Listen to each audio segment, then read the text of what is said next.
cyawe n'icy'abandi.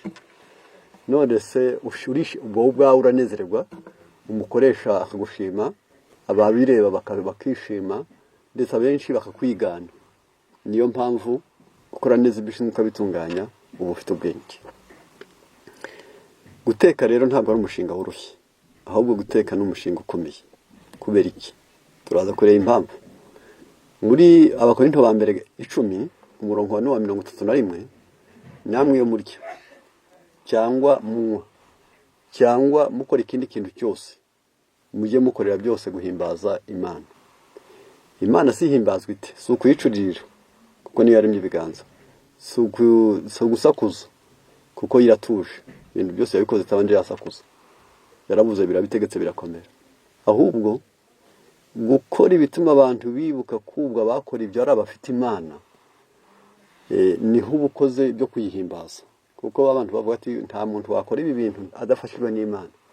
Ubwo mbese uko gutuma abantu babona ko ibyo wakoze bishobora kuba bishingiye ku bwenge buva ku Mana, ubu yihimbaje, ubu yihesheje ishema, ubutumye ikundwa, ubutumye ishakwa, ubutumye yubahwa, kandi ugatuma izirikanwa. Icyo ni kimwe bituvuye ngo namwe yo murya. Mu migani 31 bavuga umugore mwiza, bakavuga ngo abyuka kare butaracya akagaburira abo mu rugo rwe. Ni imigani 31.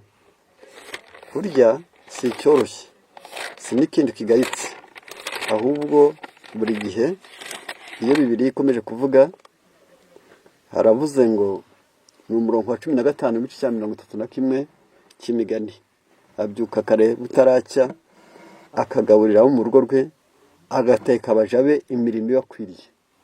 Urumva ko umugore bitari bose, ahubwo nawe ni umukoresha mwiza, kandi ni umuntu uzi ibyo areba, nuzi ibyo ashinzwe, nuzi gukoresha. Abyuka kare butaracya akagaburira abo mu rugo rwe, maze n'abaja ufite abakozi akabateka imirimo ikwiriye. Ubundi ubuhuye n'ingorane iyo wowe n'umuntu utazi akazi, cyangwa atazi umuruho, cyangwa atazi ingorane, cyangwa atazi imvura, ubuhuye n'ingorane. Kuko bene nk'abo nibo ba mbere basuzugura abo bakorera, bitewe n'uko bakorerwa ariko batazi ingorane iri mu kazi. Niyo mpamvu agaburira abo mu rugo rwe, agategeka abaja imirimo ibakwiriye. Ntabwo ntatinda imigabo n'imigambi yacu no kwiga, intego ni uko tugera ku bintu bikomeye. Kumenya guteka neza, harimo ijambo kumenya, hakabamo neza, hakabamo no guteka. Kibanze ni ukumenya neza, ku mushinga mugari ni uguteka, ariko bikeneye kumenya. Kumenya rero umuntu aba afite ibintu byinshi cyane. Bwa mbere banza umenye ibi. Guteka neza si umurimo w'abakozi, oya, ahubwo abakozi barabyerekwa, kandi bakabyerekwa na nyirabuja cyangwa sebuja cyangwa umukoresha. Ntabwo ari umurimo ugenerwa abakozi gusa ngo bazaguhamagare ngo birahiye, ahubwo umukozi asa n'imodoka, yarangiza nyir'urugo akamera nk'umushoferi.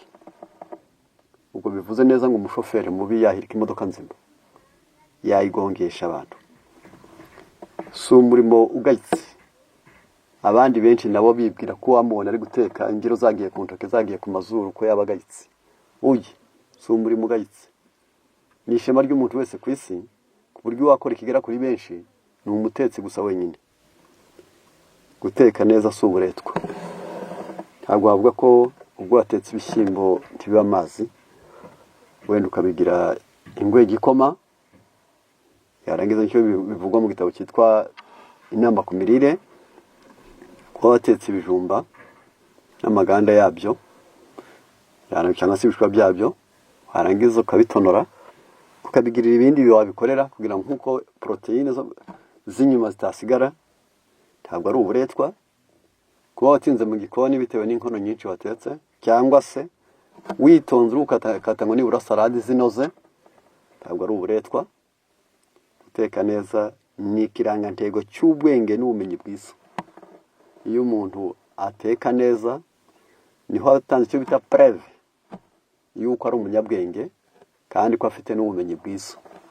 niyo mpamvu ari ikirangantego cy'ubwenge n'ubumenyi ariko byiza. Ku ngingo ya 5, guteka neza birarema kandi bikanavura. Ubwo iyo uteguye ibyo kurya byiza bigizwe na proteine yubaka umubiri, bikagirwa n'ibiryoherera bitera imbaraga, bikagirwa bikaba birimo amavuta atera ubushyuhe, bikagira imyunyungugu ikoresha ingingo kandi gatuma ibyo kurya bihinduka icyo byagenewe kuba cyo mu ngingo z'umuntu, bikabamo amavitamine atuma umuntu aba muzima, bikabamo amazi ashobora koza agasukura imigabane yose y'ingingo z'umubiri w'umuntu. Guteka neza birarema bikanavura. Hari ibyo kurya ko mu gitabo cyitwa Twebwe n'Abana Bacu haratubwira ngo 90% y'abarwayi ikeneye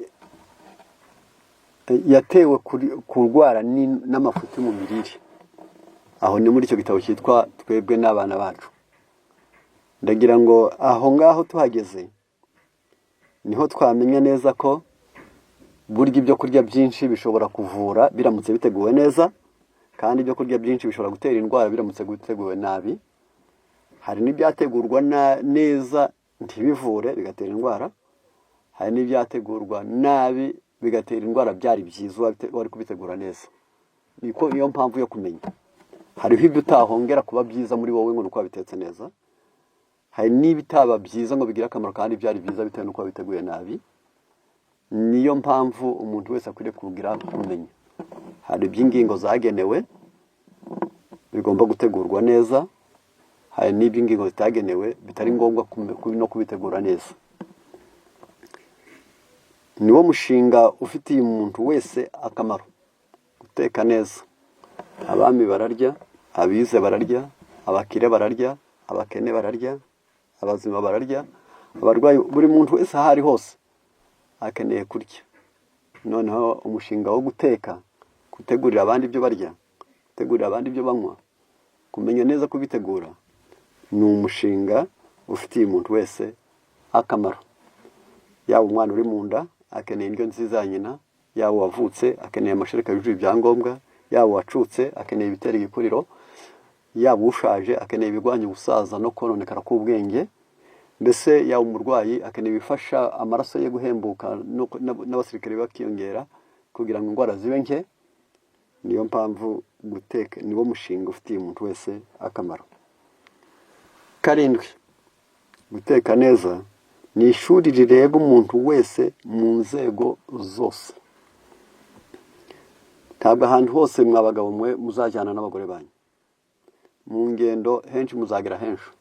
Hari ibihugu muzageramo mugasanga ibyo barya bidahuye n'ibyo murya. Hari akazi kazasabwa imbaraga nyinshi cyane utari gutaha iwawe. Hari imishinga myinshi uzakorera kure y'iwawe kandi udafite abagushinzwe bandi. Ukwiriye kumenya guteka kugira ngo uzigoboke warwaye, uzigoboke wananiwe, uzigoboke ubwenge buguye agacuho, uzigoboke bisaba imbaraga. Ibyo byose bisaba kumenya guteka. Ku ngingo ya 8, umutetsi mubi ni inkomoko y'ubumuga, ubugoryi n'imico mibi. Umutetsi wa nabi ni kibi. Birakwiriye ko abantu bamenya neza ko iyo umuntu ari umutetsi mubi, abarya ibyo atetse bazamugara, abarya ibyo atetse bazagira ubwenge bugufi, abarya ibyo atetse bazagira imico mibi. Ndagira nti wenda aha nite kuri iyi ngingo navuga ngo kurya n'umushinga mugari nicyo twari turi kuganiraho. Kuki se abantu barya? Hari impamvu yo kurya yatumye nshaka ngo nibura buri wese agerageze kureba ibyo twakora mu gihe nk'iki ngiki, kuko turiho mu gihe giteye ubwoba. Kuki se turya? Mu gitabo cyitwa L'essentiel de l'évangélisation sanitaire haranditse ngo un aperçu de la nutrition. Kubita akajisho mu byo kurya turya. Pourquoi mangeons-nous? Kuki tuya turya? Préférence personnelle. Abantu benshi cyane bihitiramwo ibanezeza. Heritage ethnique ou tradition, hari abarya hakurikije imico, akarere n'imigenzo y'iwabo. Disponibilité, hari abatungwa nuko byaramutse, akarya nabi atari uko yanze ibibi, akarya hakurikije ubushobozi. Plaisir, hari abikundira ibibanezeza byonyine ubwabyo gusa. Hariho utuntu twinshi ariko se kubera iki abantu bagomba kurya. L'étude de la nutrition utilise la recherche scientifique dans un effort pour mesurer les besoins nutritionnels des hommes. Pour kubiga ibirebana n'imirire, bazi ko ugomba kurya wese n'igitabo cyitwa l'essentiel, page 131. Nicyo gitabo cyitwa l'essentiel dans l'évangélisation sanitaire. Havuga ko impamvu enye zikwiriye gutuma umuntu arya, bitari umuco, bitari akarande, bitari ibyo wanyu, bitari iby'akarere, bitari iby'uko waramutse, ahubwo urya akwiriye kurya kugira ngo agere kuri ibintu bikurikira. Icyo akamaro k'ibiryo: croissance, l'entretien et la réparation, l'activité, la reproduction. Ibyo kurya turya bigomba gutera igikuriro, bigasanura ahashaje n'ahangiritse, kandi bikabeshaho. Ku ngingo ya gatatu, bigatera imirimo. Ku ngingo ya kane, bikagira icyo bimarira kororoka. Iyo bivuze kororoka, hari igihe ubushake buba buke ku bagore n'ubushobozi bukaba buke ku bagabo, yarangiza ibyo bintu bigashobora gusenya ingo. Ibi biba bikenewe, natanze nk'icyitegererezo mu gutegura ibyo kurya. Igihe hari ubushake buke ku bagore, ubwo ndi kuvuga mu kubaka urugo, n'ubushobozi buke ku bagabo, ibyo ndavuga mu kubaka urugo. Hakaba n'igihe baba bafite ubwo bushobozi ariko imibiri yabo yarangiritse, haba hakeneye inzabibu, hakeneye ibinyamavuta, hakeneye imbuto, hakeneye n'ikinyampeke. Ibyo bintu iyo bihujwe uko ari bine, navuga ngo ni imbuto, ni ikinyamavuta, ni ikinyampeke. Ibyo bintu iyo bihuye bikora umurimo ukomeye. Tanze nk'icyitegererezo, uwafata inzabibu impeke 8 kuri za zindi zidakamuye, cyangwa ibiyiko 3 kuzikamuye, agafata ibinyobwa ibiyiko 3, yarangiza bwiza nabwo butakaranzwe ngo bushirire kandi butari ifu yangiritse, ugafata inanasi 1/4, ugafata urunyanya, ugafata ikinyampeke nk'ikigori cyokeje. Iyi mirire uyiriye mu gitondo kiha iminsi 7, waba ugeze ku rugero rutuma mu bwonko mu mvubura hakora neza, mu myanya yo kwihagarika hakora neza, mu ruhago hakora neza, mu kororoka hakora neza. Yarangiza ahari habuze ubushake ku bagore n'ahari habuze ubushobozi ku bagabo, yarangiza bikaba birangije kubona ibikenewe.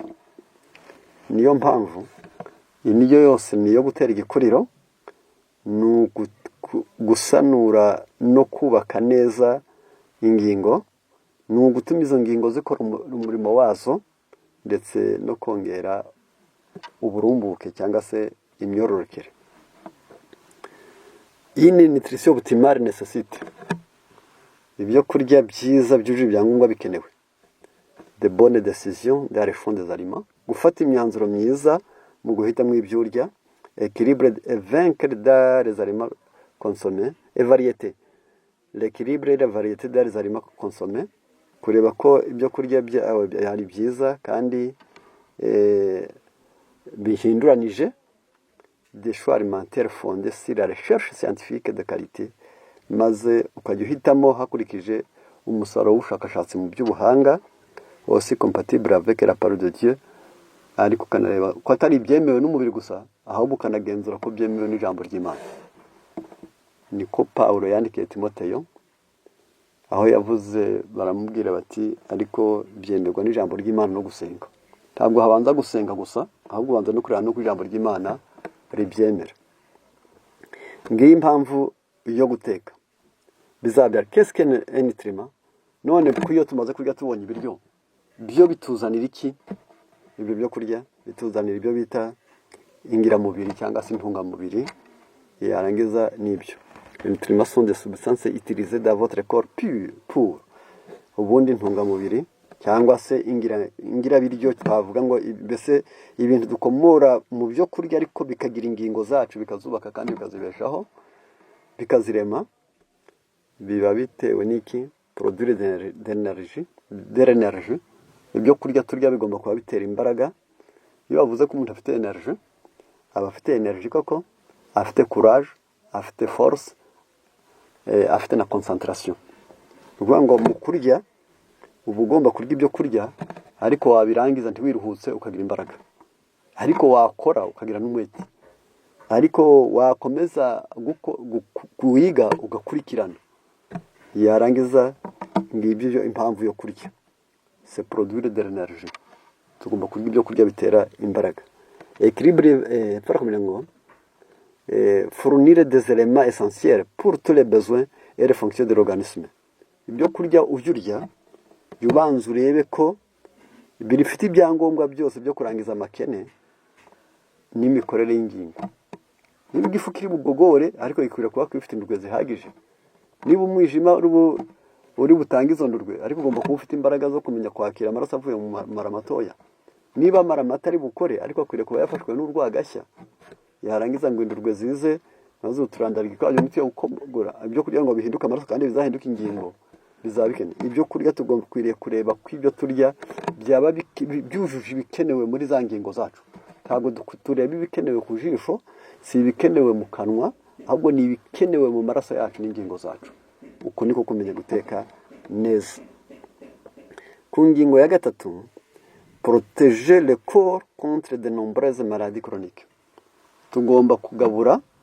ariko ibyo kurya turya bikakingira umubiri wacu indwara z'amoko menshi ndetse cyane cyane n'izitera ubumuga cyangwa se izo zitwa izidakira ibyo kurya byacu bikwiriye kuba bifite ibyo byangombwa naho ngaho ku ngingo les 6 catégories de nutriments essentiels comprennent akaba rero hari inzego 6 z'imirire tugomba kumenya l'eau micronutriments nécessaires en grande quantité, glucides, lipides, protéines, micronutriments nécessaires en petite quantité, vitamines et minéraux. Dukeneye amazi, icyo ni icyambere. Ariko dukeneye n'ibintu turya ari byinshi, ni ibiryoherera, turya kenshi, rimwe na rimwe ari byinshi, ni ibiryoherera, ni ibinyamavuta na protéines. Hakaba ibindi byo kurya turya ari bike cyane, byarangiza byo bitatwaye cyane, mbese umubiri wacu ukenera ari bikeya.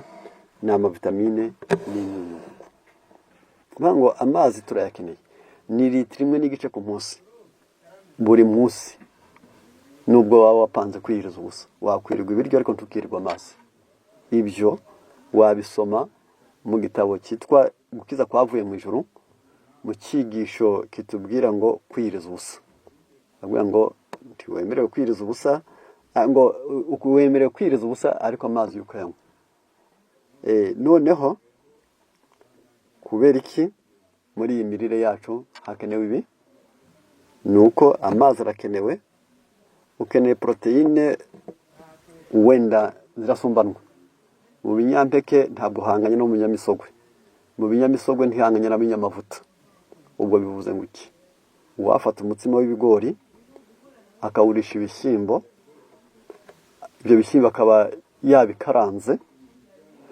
ntanze nk'igitegererezo gusa watetse uwo mutsima w'ibigori yarangiza ukaba wateguye ibishyimbo ukabikaranga ugashyiramo inyanya amavuta agiyemo ushobora kuba atari gukaranga ukaba washyizemo soya cyangwa washyizemo ubunyobwa cyangwa washyizemo ibihwagari ubwo ndavuga amafu yabyo gusa icyo gihe indyo yawe ukurikira amazi wanyoye mu gitondo waba ufite inyubakamubiri nkeya mu kinyampeke kuko zigira ibinyampeke bigira inyubakamubiri nkeya ni hagati y'8 na 12 kuri bimwe na bimwe ukurikije ubutaka bwabyo ibinyampeke inyamisogwe byo ni hagati ya 10 no kugera kuri 20 ubwo butari warangiza amakene y'umubiri wawe ubwo ukeneye ibintu nka soya bifite muri za 28-36 maze wahuza ikinyampeke wagihuza n'ikinyamisogwe wagihuza n'ikinyamavuta ubwo igabura uhaye umuryango wawe ukaba urangije kurangiza amakene y'umubiri. Niko kumenya guteka. Ntabwo ari uko mu kanwa haryoshye, ahubwo ni ubundi buryo bwo kumenya neza kurangiza amakene y'umubiri. Niyo mpamvu bakoresha iryo jambo, bavuze ngo bakoreshejemo ijambo rikomeye, kandi nshaka ko nahangaha nanashaka ko ariho tugeze ku biryo ku myunyungugu. Baravuga ngo c'est sont des qui contribuent à faciliter les réactions chimiques. Ni umurimo wabyo w'imyunyungugu ni ugutuma ibituma ibyo twariye bihinduka twe. Ko kumva uriye ikijumba rya biryinyo, ukarya isombe zigahinduka igufa, yarangiza ukarya amavuta agahinduka imbaraga, ukarya proteine zigahinduka ingingo, kugira ngo bizagende ijisho rirebe n'iki byose bikorwa n'umurimo w'iyo myunyungugu. Amazi ndavuze ngo iyo ubwayo gusa ntiyubaka, ahubwo abereho gusukura. Ibiryoherera, source importante et efficace d'énergie, ni ibintu byikomokamwo imbaraga kandi by'ingenzi. Matière grasse, plus complexe, source moderne d'énergie alimentaire, nécessaire à la production d'hormones et à l'absorption de la vitamine A, D, E, E, K. Naho ibinyamavuta umurimo wabyo ni ukongera imbaraga, ariko bikarema n'imisemburo ngengamubiri, ibyo bita hormone. Icyo nicyo protéine favorise la croissance, la réparation cellulaire, la formation d'ADN. Naho ibinyubaka mubiri bitera igikuriro, zigasanura ingirangingo, kandi zikarema n'imigabane y'amaraso n'imisemburo mvuzo. Production modérée d'énergie et prise en corps, bikora n'ibindi byandikishije bijana no gutanga imbaraga wabiriye. Ibyo niyo mpamvu tubirya. Vitamine, composés organiques nécessaires en quantité minime pour le processus métabolique. Kugira ngo ibyo kurya bitiyoboke kandi dukenera bikeya, amavitamine ni cyatumariye. Noneho nihutira kurangiza, la vie qui nous est accordée, qui nous est accordée, est de courte durée. Ubuzima twahawe no bw'igihe gito. En conséquence, nous devrions nous demander, noneho dukwiriye kuya twibaza, ubwo twahawe igihe cy'ubuzima gufi cyane, dukwiriye kwibaza tuti, comment puis-je utiliser mes forces pour en tirer les meilleures parties? Nakoresha imbaraga zanjye nte kugira ngo nkuremo umusaruro w'ingenzi? Comment puis-je contribuer le mieux à la gloire de Dieu et au bien de mes semblables? Uyu mubiri wanjye mfite mufate nte guhesha Imana icyubahiro kandi imbere mugisha abagenzi banjye. Uwo umugambi wo guteka neza si umurimo w'abakozi, si umurimo ugayitse, si uburetwa. Guteka neza ni ikirangantego cy'ubwenge n'ubumenyi bwiza. Guteka neza birarema kandi bikanavura. Niwo mushinga ufitiye umuntu wese akamaro. Guteka neza ni ishuri rireba umuntu wese mu nzego zose, kandi umutetsi mubi ni inkomoko y'ubumuga, ubugoryi n'imico mibi. Rero reka twerekeza aho gusa, umuntu wese amenya impamvu kwiga guteka neza nabyo bikenewe. Ni ugutegura ibyo kurya bituma tubaho, tukabeshaho abacu, n'ingingo zacu zikabaho, Imana igahabwa icyubahiro. Imana ibiduhere mu izina rya Yesu. Amen. Uzima n'ubutunzi butaragana ubwenge, kiruko n'isoko iterambere ry'ejo. Mugira nta buzima ubutunzi butagaciro, shaka ubuzima none nibwo butunzi bukomeye.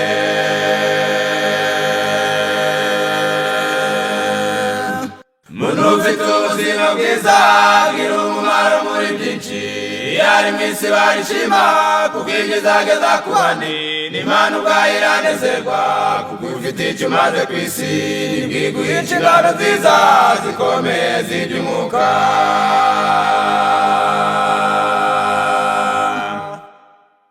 Iyo mwamaze kuri gahunda y'ibinyampeke n'amatunda, imboga zikabura iwawe, yewe mugenzi ujya mu ijuru, nakura inyama n'urusenda, isukari, icyayi, ikawa n'umusururu, indita kuza umugisha nk'uko byagenze kwa Esawu.